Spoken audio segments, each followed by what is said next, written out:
الذین یأکلون الربا لا یقومون الا کما یقوم الذی یتخبطه الشیطان من المس ذلک بأنہم قالوا انما البیع مثل الربا وأحل اللہ البیع وحرم الربا فمن جاءه موعظة من ربه فانتهى فله ما سلف وامره الى اللہ ومن عاد فأولئک اصحاب النار ہم فیہا خالدون۔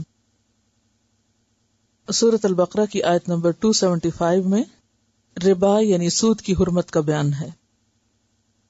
ربا کا لفظی معنی ہوتا ہے بڑھنا، زیادہ ہونا، اور اصطلاح میں ربا سے مراد وہ معین یا فکسڈ اضافہ ہے جو فکسڈ ریٹ کے مطابق اصل رقم سے زیادہ لیا جاتا ہے، یعنی وہ معین اضافہ یا فکسڈ ریٹ جو ایک قرض دینے والا اپنے مقروض سے اپنی اصل رقم پر وصول کرتا ہے، اسی اضافے کا نام ربا ہے، یعنی بڑھی ہوئی رقم۔ حدیث میں آتا ہے کل قرض جر نفعا فہو ربا، ہر وہ قرض جو نفع کھینچ لائے وہ ربا ہے، یعنی ہر وہ اضافہ جو واجب الادا رقم پر ادا کیا جائے اور اس اضافے کے مقابلے میں کوئی محنت، مہارت، ساز و سامان یا رزق، خطرہ نہ ہو۔ کرایہ پر دی ہوئی چیز پر نفع حاصل کرنا یا کرایہ وصول کرنا ربا نہیں ہوتا، کیونکہ اس میں رزق موجود ہے، اس میں صرف مال نہیں ہوتا، چیز بھی موجود ہوتی ہے، اور اس چیز کو نقصان بھی ہو سکتا ہے، جبکہ ربا میں نقصان کا اندیشہ نہیں ہوتا اور صرف مال پر یا روپے پر ہی اضافہ ہوتا ہے۔ تو یہاں پر ربا کی حرمت کے بارے میں پہلے تو ذہن کو تیار کیا گیا، اور قیامت کے دن ربا کھانے والے یا ربا لینے والے کی جو حالت ہوگی اس کی طرف اشارہ کیا گیا کہ وہ ایک مجنون یا جنون زدہ شخص ہوگا کہ جو ایک دیوانگی کی حالت میں اٹھے گا۔ اس کے علاوہ احادیث سے بھی ربا کی حرمت کے بارے میں بہت سی چیزیں ہمیں معلوم ہوتی ہیں۔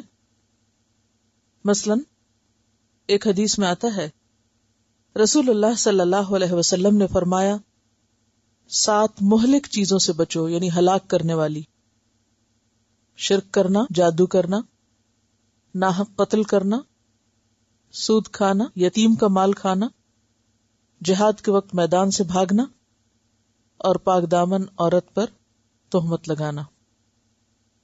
یہ 7 کام ایسے ہیں کہ جو انسان کی ہلاکت کا سبب بنے گی۔ آپ صلی اللہ علیہ وسلم نے معراج کے موقع پر کچھ لوگوں کو انتہائی تکلیف دہ حالت میں دیکھا، اور یہ روایت بخاری کی ہے کہ میں اور جبریل سرخ رنگ کی ایک نہر پر پہنچے جس کا پانی خون کی طرح سرخ تھا۔ میں نے دیکھا کہ اس میں کچھ لوگ ہیں، وہ مشکل سے کنارے تک آتے ہیں، کنارے پر ایک فرشتہ بہت سے پتھر لیے بیٹھا ہے، وہ ان کا منہ پھاڑ کر ایک پتھر منہ میں اتارتا ہے، وہ پھر بھاگتے ہیں، پھر یہی ہوتا ہے۔ پوچھا تو معلوم ہوا کہ خون کی نہر میں قید کیا ہوا شخص سود خوار ہے۔ صحیح بخاری کی روایت ہے۔ آپ صلی اللہ علیہ وسلم نے یہ بھی فرمایا کہ سود کے گناہ کے 70 حصے ہیں، یعنی سود کا گناہ ایک گناہ نہیں، اسے اگر 70 حصوں میں بانٹا جائے تو معمولی حصہ یہ ہے کہ کوئی شخص اپنی ماں سے جمع کرے، یعنی ماں کے ساتھ زنا کرنا جو ہے وہ اس گناہ کا ایک حصہ ہے، یعنی اس کا ایک حصہ اتنا بڑا گناہ ہے۔ یہ ابن ماجہ کی روایت ہے۔ مسند احمد کی روایت میں آتا ہے کہ سود کا 1 درہم جسے انسان جان بوجھ کے کھائے، یعنی سود لے، 36 دفعہ زنا کرنے سے زیادہ گناہ رکھتا ہے، یعنی بڑے بڑے کبیرہ گناہوں میں بھی بہت بڑا گناہ ہے۔ اس کے علاوہ بھی بہت سی احادیث ہیں جن میں اس کبیرہ گناہ کی جو شدت ہے اور جو آپ صلی اللہ علیہ وسلم نے اس کی قباحتوں کے بارے میں ہمیں بتایا ہے وہ بہت ہی واضح ہے، جس میں کسی قسم کے کوئی شک و شبے کی گنجائش نہیں۔ قرآن پاک میں اس شخص کا انجام اور حال بیان کیا گیا ہے، اور حدیث سے اس کا مزید آگ میں جانا، اور جیسے کہ قرآن پاک کی آیت سے بھی اس آیت کے اختتام پر پتہ چل رہا ہے کہ اولئک اصحاب النار ہم فیہا خالدون، تو حدیث سے بھی پتہ چلتا ہے کہ ایسا شخص جو سود کے معاملے میں انوالو ہے جنت میں نہ جا سکے گا۔ اور پھر ساتھ ہی یہ بتایا گیا کہ ان کے اس حالت کی وجہ کیا ہے، ذالک بانہم قالوا انما البیع مثل الربا، کیونکہ ان کا کہنا یہ ہے کہ تجارت سود کی طرح ہے، یعنی دونوں کو وہ برابر قرار دیتے ہیں، حالانکہ دونوں میں بہت بڑا فرق ہے۔ وَأَحَلَّ اللَّهُ الْبَيْعَ وَحَرَّمَ الرِّبَا، اللہ نے بیع کو حلال اور ربا کو حرام قرار دیا، اور سود کی حرمت میں 7 آیات ہیں قرآن پاک کی، 40 احادیث ہیں، اور اجماع امت سے بھی اس کی حرمت ثابت ہے، یعنی کوئی شک و شبہ کی بات ہی نہیں۔ اور خاص طور پر جس کے لیے قرآن میں واضح نص یعنی ٹیکسٹ موجود ہو کہ حرم الربا، ربا حرام ہے، تو پھر اس کو کسی بھی طریقے سے حلال نہیں کیا جا سکتا۔ حضرت عمر کہتے ہیں کہ آخری چیز جو آپ پر نازل ہوئی تو ربا کی آیت ہے، لہذا تم سود کو چھوڑ دو اور اس چیز کو بھی چھوڑ دو جس میں سود کا شبہ بھی ہو۔ اور یہ جو فرمایا کہ وَأَحَلَّ اللَّهُ الْبَيْعَ وَحَرَّمَ الرِّبَا، تو دونوں میں چونکہ بہت بڑا فرق ہے، اس لیے اللہ نے ایک کو حلال اور دوسرے کو حرام قرار دیا۔ اب مختصراً دیکھتے ہیں کہ فرق کیا ہے۔ پہلی بات تو یہ ہے کہ تجارت میں انسان کی محنت بھی لگتی ہے اور پیسہ بھی لگتا ہے، یعنی محنت اور سرمایہ دونوں موجود ہیں۔ سود میں صرف سرمایہ لگتا ہے، محنت نہیں لگتی۔ تجارت میں ذہانت اور وقت کا استعمال بھی ہوتا ہے، سود میں صرف سرمایہ یا پیسہ دے کر آپ فارغ ہو جاتے ہیں، کسی ذہانت، کسی وقت، کسی دماغ کو لڑانے کی کوئی ضرورت نہیں۔ ایک دفعہ آپ نے دیا اور پھر آپ بے فکر ہو گئے، اس پر نفع آتا رہا۔ تجارت میں انسان رسک لیتا ہے، نقصان کا اندیشہ ہوتا ہے، سود میں کسی قسم کا کوئی نقصان، کوئی رسک نہیں۔ تجارت میں منافع کی مقدار مقرر نہیں ہوتی، فکس نہیں ہوتا، یہ بہت بڑا فرق ہے، جبکہ سود میں منافع فکس ہوتا ہے، اور فکسڈ پروفٹ ہی دراصل سود بن جاتا ہے۔ پھر اسی طرح تجارت میں ایک دفعہ سودا طے کر لیا تو معاملہ ختم ہو جاتا ہے، کیونکہ چیز دے کے قیمت لے لی جاتی۔ مثلا آپ بازار گئے، آپ نے کچھ دیا، تاجر کو پیسے دیے، اس نے آپ کو چیز دی، وہ اپنا کام کر رہا، آپ اپنا، آپ بھول گئے کہ کہاں سے کیا لیا تھا، بات ختم۔ لیکن سود کے لین دین میں ایک دفعہ کے معاملے سے معاملہ ختم نہیں ہوتا، بلکہ مسلسل منافع ملتا رہتا ہے، یعنی تاجر ایک دفعہ منافع لیتا ہے لیکن سود خار بار بار منافع لیتا ہے۔ یہ بھی ایک بہت بڑا فرق ہے۔ ایسا آپ نے جوتا خریدا، اس پر دکاندار نے پروفٹ لے لیا، بات ختم ہو گئی، لیکن سود خار نے ایک دفعہ اپنے پیسے دے دیا اور پھر وہ ہر مہینے یا ہر سال یا ہر کچھ مقررہ مدت کے ٹرم کے ساتھ مسلسل نفع جو ہے وہ لیتا چلا جاتا ہے۔ تجارت میں آپ جتنی چیز لیتے ہیں اتنی ہی قیمت دیتے ہیں، لیکن سود میں مسلسل اضافے کے ساتھ پیسے واپس ملتے ہیں۔ تجارت حلال کام ہے اور اس میں باہم رضامندی بھی شامل ہوتی ہے، یعنی آپ کی میوچل انڈرسٹینڈنگ ہے، آپ کا دل چاہتا ہے آپ چیز لیں، نہیں چاہتا نہ لیں۔ لیکن سود میں رضامندی نہیں ہوتی، مجبوری ہوتی ہے۔ تجارت میں نفع کم بھی ہو سکتا ہے، نفع زیادہ بھی ہو سکتا ہے، اور نفع محنت سے حاصل ہوتا ہے۔ سود کم ہو یا زیادہ بغیر محنت کے ملتا ہے۔ پھر یہ کہ تجارت ایک تعمیری کام ہے، قوم کے اندر کام کرنے اور محنت کرنے کا شوق پیدا ہوتا ہے۔ ایک فزیکل ایکٹیویٹی بھی ہوتی ہے، ایک مینٹل ایکٹیویٹی ہوتی ہے، اور انسان کی ایک مشغولیت بھی ہوتی ہے۔ اس کے برعکس سود لینے والے عموماً بیکاری کا شکار ہوتے ہیں، کیونکہ ان کو آمدنی کا ایک ذریعہ مل جاتا ہے، اور باقی ان کا فارغ وقت عموماً پھر تعمیر کی بجائے تخریب کاری پہ لگ جاتا ہے، کیونکہ ان کے اوپر کوئی بوجھ نہیں، کوئی ذمہ داری نہیں، کوئی فکر نہیں، کوئی کام نہیں، ان کو گھر بیٹھے سب کچھ آمدنی مل رہی ہے، کھا رہے ہیں، لہذا باقی وقت وہ جو جی چاہے کریں، لڑیں جھگڑیں، گھر میں فساد کریں، باہر جا کے کریں، کچھ بھی کریں، پھر وہ اس فارغ وقت تو عموماً خرابی کی نظر کرتے ہیں۔ پھر اس کے بعد یہ ہے کہ تجارت جو ہے وہ ایک طرح سے اکنامک ایکٹیویٹی پیدا کرتی ہے، یعنی معاشرے کو متحرک کرتی ہے، جبکہ سود میں اکنامک ایکٹیویٹی نہیں ہوتی بلکہ پیسہ ایک جگہ جمع ہو جاتا ہے، سرکولیشن آف منی نہیں ہوتا، یا ایک خاص طبقے کی طرف جو مالدار ہوتا ہے اس کی طرف سمٹنے لگتا ہے۔ یعنی سود جو ہے وہ پیسے والوں کے پیسے میں اضافہ کرتا ہے، اور اگر کسی کے پاس پیسہ نہیں تو وہ لینے والے نہیں بلکہ دینے والوں میں ہی رہ جاتا ہے، اور اس کی آخری حد تک جو دولت ہے وہ بھی نکل کر سود لینے والے کی طرف منتقل ہو جاتی ہے۔ اور جس طرح جسم کے لیے خون کی سرکولیشن ضروری ہے، اسی طرح معاشرے کے سروائیول کے لیے پیسے کی یا منی کی سرکولیشن جو ہے وہ ضروری ہے۔ پھر آپ دیکھیں کہ تجارت میں بہت سے لوگوں کو کام ملتا ہے، جبکہ سود کے معاملے میں بہت سے لوگ بیکار ہو جاتے۔ جب ایک انڈسٹری لگتی ہے، فیکٹری لگتی ہے، تو بہت سے لوگ اس میں کام کر سکتے ہیں، اور جب آپ پیسہ کہیں ایک جگہ انویسٹ کر کے خود فارغ ہو جائیں تو آپ کے آس پاس والوں کو تو کام نہیں ملے گا۔ اور بھی کئی ایک فرق ہو سکتے ہیں، لیکن بنیادی فرق یہی ہے جو میں نے آپ سے ذکر کیے ہیں۔ اس لیے وَأَحَلَّ اللَّهُ الْبَيْعَ وَحَرَّمَ الرِّبَا، اللہ نے بیع کو حلال قرار دیا اور ربا کو حرام قرار دیا۔ فَمَنْ جَاءَهُ مَوْعِظَةٌ مِّن رَّبِّهِ فَانْتَهَىٰ، تو جس کے پاس نصیحت آ گئی اور وہ رک گیا، فَلَهُ مَا سَلَف، تو جو پیچھے ہو چکا سو ہو چکا، جو پہلے وہ لے چکا سو لے چکا، وَأَمْرُهُ إِلَى اللَّهِ، اور اس کا معاملہ اللہ کے سپرد ہے، وہ چاہے تو معاف کر دے، چاہے تو پکڑے، جو بھی کرے وہ اللہ ہی بہتر جانتا ہے۔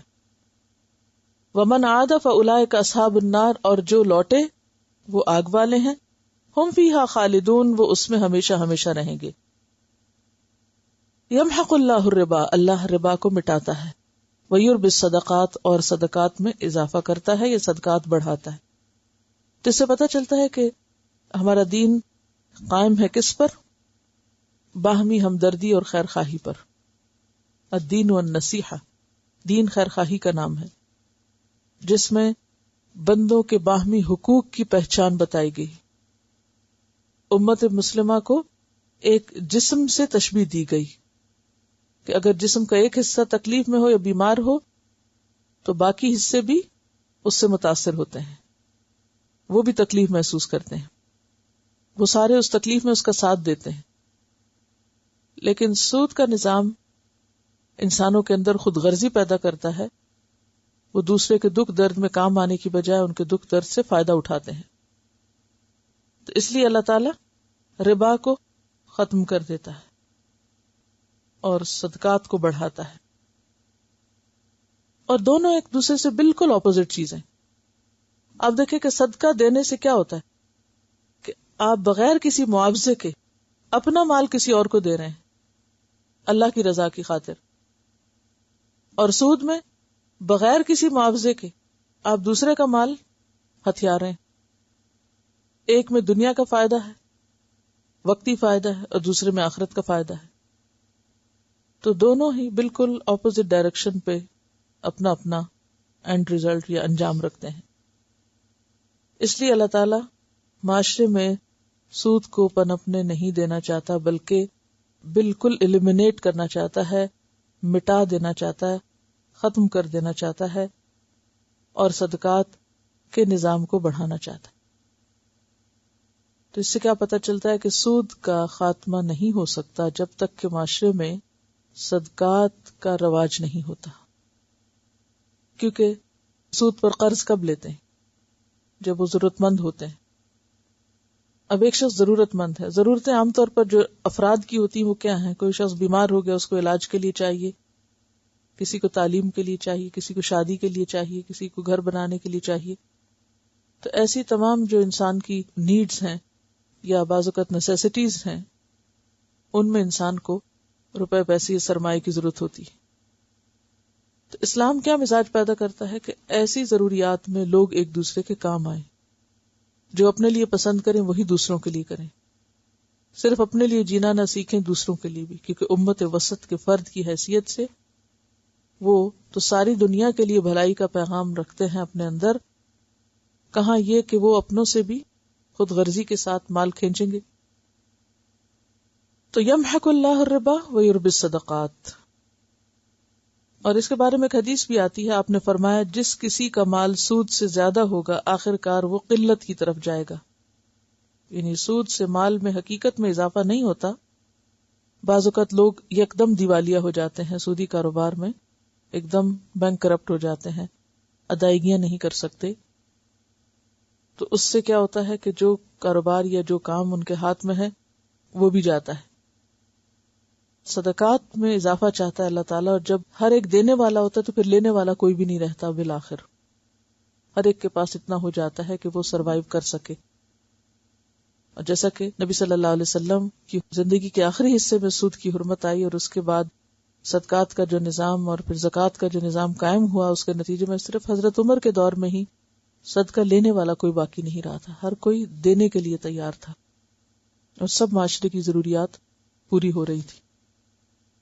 واللہ لا يحب كل کفار نسیم، اور اللہ ایسے کسی شخص سے محبت نہیں کرتا جو انتہائی ناشکرا ہو، کلمہ کفر کہنے والا ہو، اور بہت زیادہ گناہگار ہو، دوسروں کی حق تلفی کرنے والا ہو، کیونکہ ربا جو ہے وہ ظلم کو جنم دیتا ہے، صدقہ احسان کو، اور احسان سے پھر انسان کے اندر دوسروں کے لیے، انسانوں کے لیے قدردانی اور نیکی کے جذبات پیدا ہوتے ہیں، جبکہ اس کے برعکس سود سے خود غرضی کے جذبات پیدا ہوتے ہیں۔ پھر فرمایا ان الذین آمنوا وعملوا الصالحات، بے شک وہ لوگ جو ایمان لائے اور جنہوں نے اچھے کام کیے، واقاموا الصلاۃ وآتوا الزکاۃ، انہوں نے نماز قائم کی اور زکوٰۃ ادا کی، لہم اجرہم عند ربہم، ان کا اجر ان کے رب کے پاس ہے، ولا خوف علیہم ولا هم یحزنون، نہ ان پر کسی قسم کا کوئی خوف ہوگا اور نہ وہ غمگین ہوں گے۔ تو اس سے یہ پتہ چلتا ہے کہ مال میں سود کے ذریعے اضافہ انسان کے اعمال کو درست نہیں کر سکتا، نمبر 2 اس کے خوف اور غم کے لیے نجات کا ذریعہ نہیں بن سکتا۔ یعنی بہت اہم بات ہے یہاں، عموماً انسان سود کیوں لیتا ہے، مال سے مال کیوں بڑھانا چاہتا ہے؟ تاکہ زیادہ سے زیادہ خوشیاں حاصل کر سکے، خوشیاں خرید سکے۔ اب ایک شخص جو سود کے بل پر بظاہر مالدار ہوتا نظر آتا ہے تو عموماً اس کا نتیجہ کیا ہوتا ہے کہ جتنا مال زیادہ بڑھتا ہے بظاہر، اتنا انسان سامان راحت یا دنیا کا سامان خریدنے کی طرف متوجہ ہو جاتا ہے۔ اب مثلاً اگر ایک ضرورت کا چھوٹا سا گھر ہے تو اس سے بڑا گھر، اس سے بڑی گاڑی، اس سے بڑی آرام دہ چیزیں، لیکن ایسی تمام چیزوں میں اضافے کے باوجود بھی انسان سکون نہیں پا سکتا۔ 2 چیزیں ہوتی ہیں، ایک ہے سامان راحت اور ایک ہے راحت یعنی آرام، یعنی ایک ہے آرام اور ایک ہے آرام کا سامان، لگژریز۔ اگر کسی کے پاس آرام کا سامان زیادہ ہے تو یہ اس بات کی بالکل گارنٹی نہیں کہ اس کے پاس آرام بھی ہوگا اور سکون بھی ہوگا۔ آپ دیکھیں بہت سے لوگ جو جھونپڑیوں میں رہتے ہیں وہ زیادہ اچھی نیند سوتے ہیں بغیر بستر کے اور بغیر کسی گدے اور لحاف کے، ان کی نسبت جن کے پاس ہر قسم کی راحتوں سے آراستہ بیڈ رومز ہیں۔ یہاں تک بعض رپورٹس میں آتا ہے کہ 75% یعنی ترقی یافتہ ممالک کے 75% لوگ سکون کی نیند نہیں سو سکتے، ان کو سونے کے لیے سلیپنگ پلز چاہیے۔ تو اس کے برعکس جہاں لوگوں کے پاس کھانے کو نہیں، جہاں لوگوں کے پاس گھر نہیں، ضروریات زندگی نہیں، وہ نسبتاً سکون کے اعتبار سے بہتر حالت میں، کیونکہ سود کا لین دین معاشرے کے اندر ایک خود غرضی اور بے اعتمادی اور ایک بے چینی کے اثرات اپنے اندر رکھتا ہے۔ اور اس میں آپ دیکھیے کہ بھلے آپ گاڑی کے لیے لون لے رہے ہیں اور اس کی قسطیں آپ کو دینی ہیں یا گھر کی قسطیں آپ کو دینی ہیں، تو انسان جو کچھ کماتا ہے اس کمائی میں اس کو چین نہیں ملتا، ہر وقت ایک خوف، 2 قسطیں بھی نہ دو تو چیز بھی واپس۔ تو وہ جو ایک خوف ہے، وہ جو خوف ہے کہ معلوم نہیں کس وقت میں یہ قسط ادا نہیں کر سکتا اور یہ چیز میرے ہاتھ سے چلی جائے گی، اور بے عزتی الگ اور ایک خوف کی جو تلوار ہر وقت لٹک رہی ہے وہ الگ۔ تو یہاں پر یہ بتایا گیا کہ جس کو خوف اور غم سے نجات پانی ہے اس کا راستہ دنیاوی مال میں اضافہ نہیں، سود لینا انسان کے لیے باعث سکون نہیں، خوف اور غم سے نجات کا ذریعہ نہیں ہو سکتا.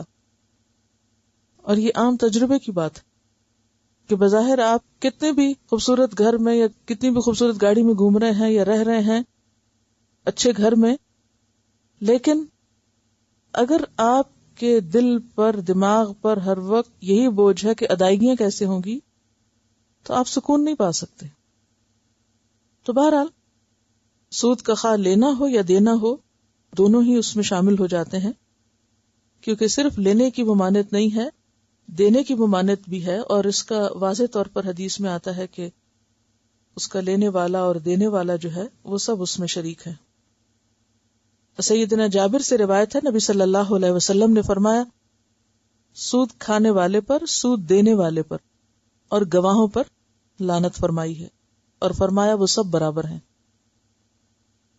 چونکہ یہ خرابی اتنی کبھی ہے یا یہ عمل اتنا برا ہے کہ اس میں صرف لینے والا ہی برا نہیں، اس میں دینے والا بھی ایکولی شریک ہو جاتا ہے، کیونکہ وہ بھی اس سسٹم کو سپورٹ کر رہا ہے اور اس کا ایک حصہ بنا ہوا ہے.